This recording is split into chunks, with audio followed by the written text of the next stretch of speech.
नमस्कार दोस्तों, स्वागत है आपका आज के इस व्लॉग में। तो आज का व्लॉग बहुत ही खास होने वाला है क्योंकि आज हम लोग करने वाले हैं एप्पल के एक और प्रोडक्ट की अनबॉक्सिंग और ये प्रोडक्ट है MacBook pro with M2 chip जो कि एप्पल ने पिछले ही महीने लॉन्च किया है। तो चलिए स्टार्ट करते हैं आज का vlog with Sumeet.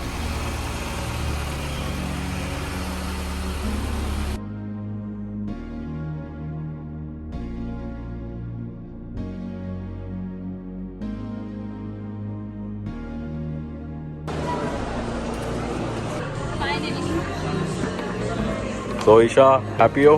Yes, I am happy. Finally MacBook. MacBook. आज के इस वीडियो में हम इस मैकबुक प्रो को अनबॉक्स करेंगे, इसके फीचर्स को जानेंगे और साथ ही साथ कुछ जनरल टेस्ट भी करेंगे। और मैं यहाँ पे इसकी जो स्पीड है उसको अपने इस iMac के साथ भी कंपेयर करूंगा। तो हम यहाँ पे एक 4K रेजोल्यूशन वाला वीडियो है उसको रेंडर करेंगे और ये देखेंगे कि iMac पे कितना टाइम लग रहा है और इस मैकबुक प्रो पे कितना टाइम लग रहा है।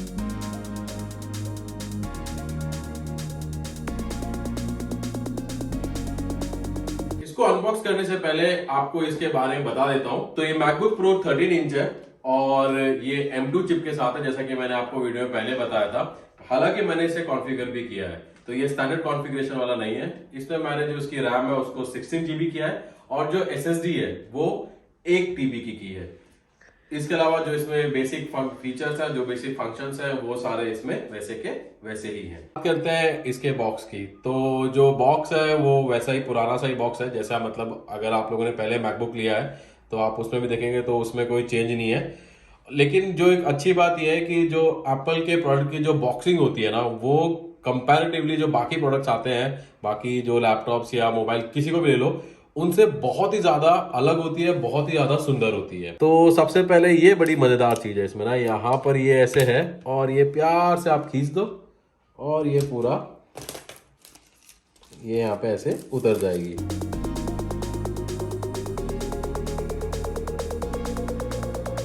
और अब इसके बॉक्स को खोलते हैं। तो ये है भाई अपना मैकबुक, यहाँ से उठाया, वाह, एकदम छोटा सा प्यारा सा राज दुलारा सा। और ये यहाँ पे पेपर है, इसको ये आराम से हमने हटा दिया। और ये है हमारा मैकबुक। ये मैकबुक हमने स्पेस ग्रे कलर में लिया है। तो पहले देखते हैं कि बॉक्स के अंदर क्या क्या है ना।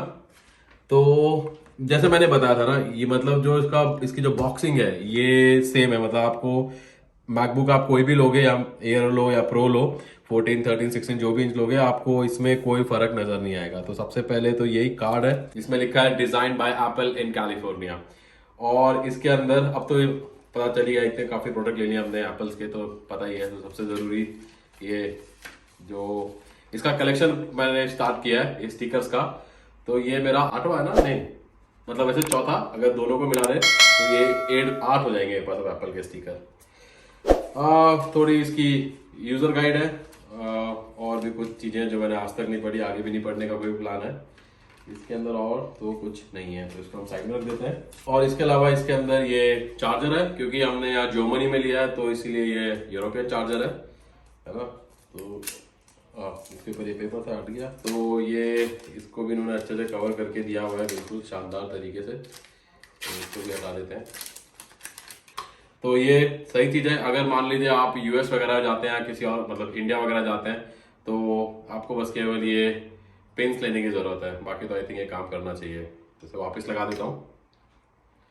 और यहाँ पे भी प्यारा सा एक एप्पल का लोगो है। तो जब मैंने 2020 में मैकबुक प्रो 16 इंच लिया था, तो जब मैंने पहली बार उसकी अनबॉक्सिंग की थी, तो मुझे वही टाइम अब याद आ रहा है। तो सही है। तो जैसा मैंने कहा था, कुछ बदला नहीं है। अगर आप ये केबल भी देखोगे तो सेम पैकिंग है और सेम ही है। तो मैं इसे, हाँ, हालांकि अब ये USB-C है दोनों तरफ। तो अब ये खाली बॉक्स है, तो अब इसको हम साइड में, तो चलो अब इस मैकबुक को ओपन करते हैं।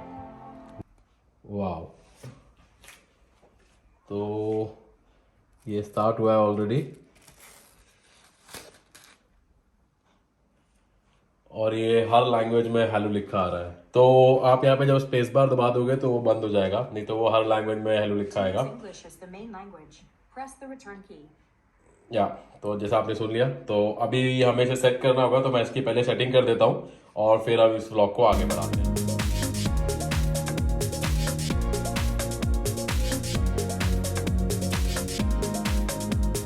मैकबुक को हमने सेटअप कर दिया है। तो एक्चुअली ये मैकबुक जो है ये मैंने ईशा के लिए लिया है, उसका बर्थडे गिफ्ट था। तो काफ़ी टाइम पहले उसका बर्थडे जा चुका है वैसे तो उस समय मैंने प्रॉमिस किया था और फिर हम वेट कर रहे थे कि एप्पल की जो नई मशीन आएगी तो वो मैं उसे गिफ्ट करूंगा, तो इसीलिए थोड़ा डिले हो गया। तो ये जो लैपटॉप है ये ईशा के नाम पर ही हमने इसे सेटअप कर दिया है। सबसे पहले अब इसके डिज़ाइन के बारे में बात करते हैं। तो अगर आप यहाँ देखोगे तो इसका जो डिज़ाइन है वो सेम ही है पिछले 4-5 साल से मैकबुक प्रो का। और आप यहाँ देख सकते हो तो ये काफ़ी मोटे बेजल्स हैं। अगर आप मैकबुक एयर लेते हो तो ये बेजल्स काफ़ी पतले हो जाते हैं और जो स्क्रीन है वो भी फिर बहुत ही ज़्यादा शानदार लगती है। तो यहाँ पे स्क्रीन को देख के कोई बहुत ज़्यादा मतलब अलग सा एक्सपीरियंस नहीं है। तो वही रेटिना डिस्प्ले है और 500 निट्स का इसकी मैक्सिमम ब्राइटनेस है।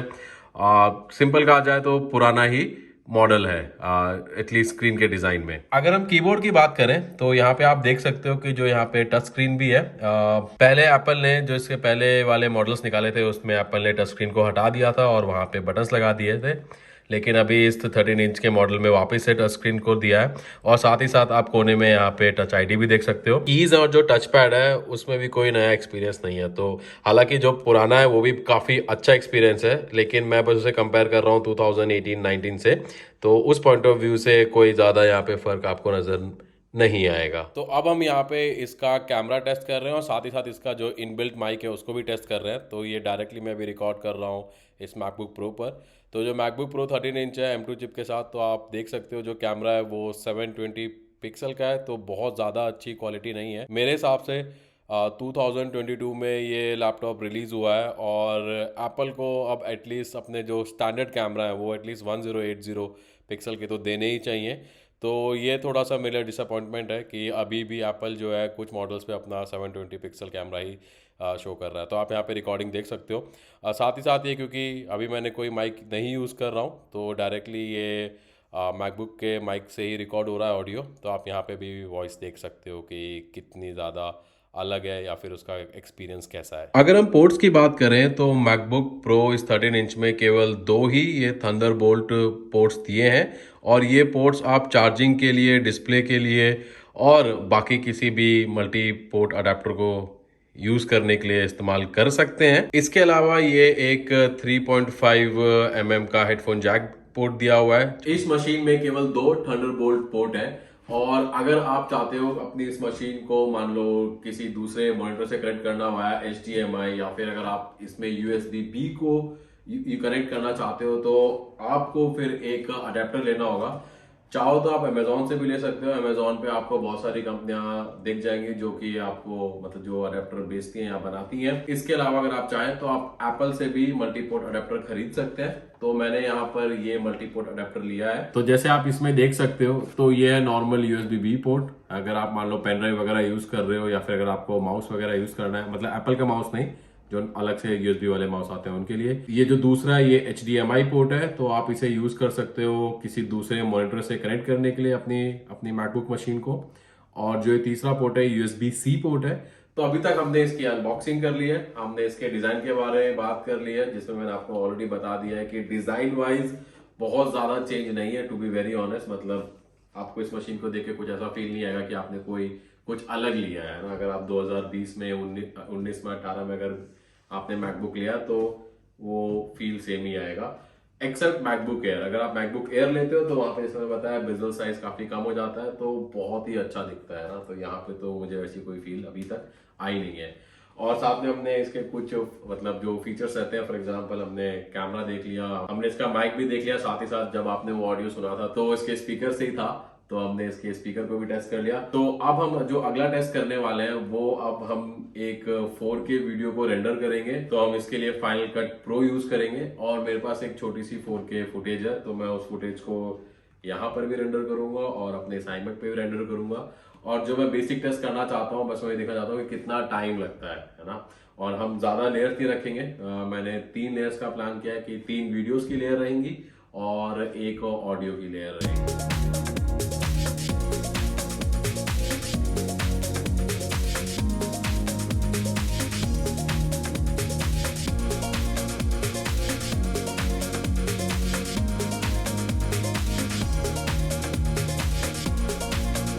तो दोस्तों ये तो पहला टेस्ट था। इस पहले टेस्ट में मैंने सिर्फ 1 मिनट का फुटेज लिया था 4K, और जो ये M2 मशीन है इसका रिजल्ट काफी मतलब सरप्राइजिंग है मेरे लिए भी, क्योंकि दोनों ही मशीनों ने विद इन 30 सेकेंड रेंडर कर दिया।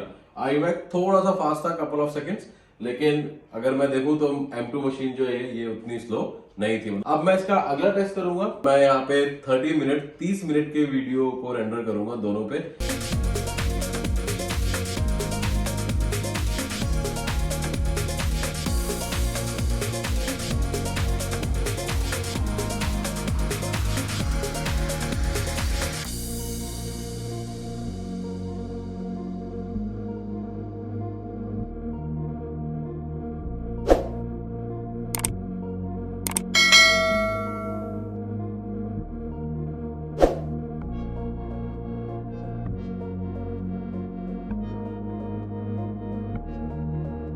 तो भाई ये जो सेकंड टेस्ट किया है इसके जो रिजल्ट है वो बिल्कुल ही मतलब सरप्राइजिंग है। मतलब मैंने जो एक्सपेक्ट किया था पर्सनली अभी तक कि जो मेरा ये iMac है ये बहुत मतलब ये जब मैंने लिया था उस समय मैंने इसे एकदम हाई एंड पे कॉन्फ़िगर किया था।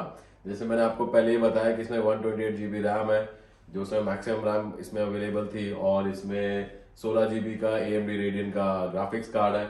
साथ ही इसमें इंटेल की i9 वाली प्रोसेसर जो चिप है वो लगी हुई है, 3.8 या 3.5 गीगाहर्ट्ज वाली।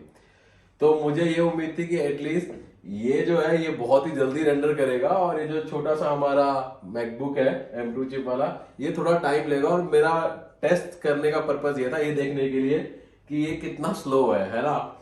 बट भाई रिजल्ट बिल्कुल सरप्राइजिंग है। सेम वीडियो है ना, तो मतलब जो वीडियो का जो ओरिजिनल फुटेज है वो मैंने iPhone 12 से ही शूट किया था। 30 मिनट्स का, 30 मिनट का था।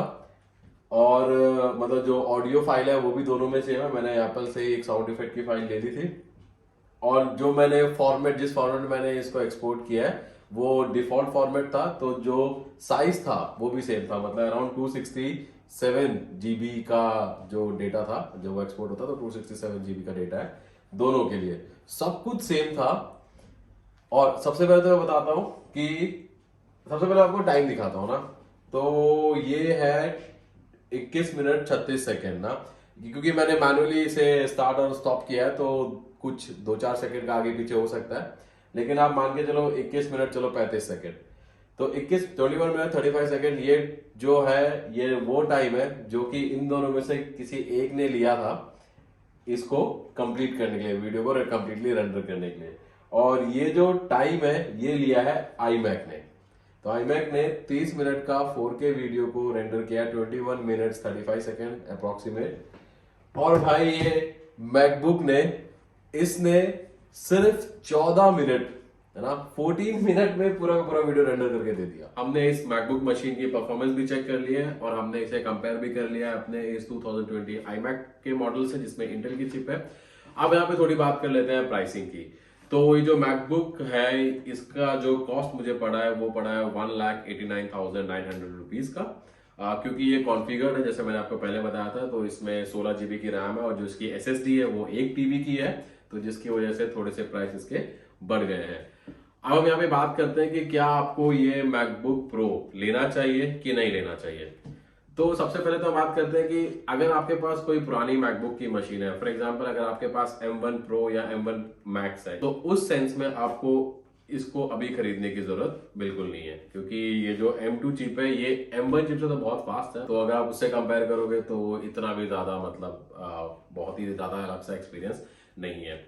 दूसरी बात, डिजाइन वाइज भी अगर आप देखोगे तो जो ये 13 इंच का मैकबुक है इसमें डिजाइन वाइज कुछ भी चेंज नहीं है टू बी ऑनेस्ट। अगर आपको टच स्क्रीन या टच आईडी से ज्यादा फर्क पड़ता है तो ऑफ कोर्स आप फिर इस मशीन को ले सकते हो, क्योंकि यहाँ पे टच स्क्रीन और टच आईडी दोनों है। अगर आप बहुत ज्यादा मतलब वीडियो एडिटिंग में हो, बहुत हैवी आपके पास जो डेटा है, मान लीजिए अगर आप 10 बिट वाले जो कैमराज है उनसे शूट करते हो, आप उससे उससे अपने वीडियो एडिट करते हो, तो उस केस में फिर आपको इससे अच्छा जो इसकी पुरानी वाली मशीन है मैकबुक की जो 21 में लॉन्च हुआ था M1 Max या M1 Pro, उसको लेना चाहिए। तो उस केस में मैं इसको रिकमेंड नहीं करूंगा। हालांकि अगर आप मान लीजिए कोई लाइटर काम करते हैं, मतलब आप वीडियो एडिटिंग ही कर रहे हैं पर लेट्स से 4K वाले वीडियो शूट कर रहे हैं और आपको टाइम से ज्यादा कोई फर्क नहीं पड़ता है, तो परफॉर्मेंस इसकी उसमें केस में ठीक है, मतलब बहुत ज्यादा अच्छी भी नहीं है पर ऐसा भी नहीं है कि काम नहीं हो पाएगा, काम आपका इसमें इजीली हो जाएगा। अगर आप स्टूडेंट हो और आप प्रोग्रामिंग वगैरह कर रहे हो तो भी आपके लिए ये ठीक मशीन है। लेकिन अगर आपको सिर्फ केवल मैकबुक चाहिए थोड़े बहुत काम के लिए और फैंसी स्टफ के लिए, तो मैं उस केस में कहूंगा कि प्रो से अच्छा आप मैकबुक एयर को लो, क्योंकि एयर जो है उसका लुक बहुत अलग है, वो बहुत ही शानदार और सुंदर दिखता भी है। और साथ ही साथ सबसे इम्पोर्टेंट कि जो इस मशीन में कूलिंग जो है वो फैन के थ्रू है, तो इसमें फैन है और मैकबुक एयर में फैन नहीं है। तो इसका मतलब ये है कि अगर आप हेवीली काम करोगे तो एयर जो है थोड़ा जल्दी गर्म हो जाएगा। तो दोस्तों मैंने यहाँ पे आपके अपना पर्सनल एक्सपीरियंस शेयर किया है। मैंने अनबॉक्सिंग में भी अपना पर्सनल एक्सपीरियंस शेयर किया, साथ ही साथ जो मैंने टेस्ट किया है वो भी काफी प्रैक्टिकल होके किया है। अगर आपको स्टैंडर्ड टेस्ट के रिजल्ट देखने हैं तो एग्जांपल के लिए जैसे गीक बेंच पे जो लोग टेस्ट करते हैं कंप्यूटर के सीपीयू और उसके जो ग्राफिक्स है उसकी परफॉर्मेंस, तो वो आप इंटरनेट पे भी देख सकते हो। उसको दोबारा से दिखाने का कोई मतलब नहीं था, इसलिए मैंने वो टेस्ट नहीं किए। मैंने सिंपल वही टेस्ट किया जो मैं नॉर्मली काम करता हूँ, वीडियो एडिटिंग का, तो इसलिए मैंने दोनों मशीन पे आपको टेस्ट करके दिखा दिया है। उम्मीद करता हूँ ये व्लॉग आपको अच्छा लगा होगा। मैंने कोशिश की है व्लॉग को काफी सिंपल रखने की, आसान भाषा में आपको समझाने की, अपना रिव्यू देने की, एक ऑनेस्ट ओपिनियन देने की। अगर आपको ये रिव्यू और ये व्लॉग अच्छा लगा है तो इसे शेयर करो और चैनल को सब्सक्राइब करो। तो मिलते हैं अगले व्लॉग में। जय हिंद।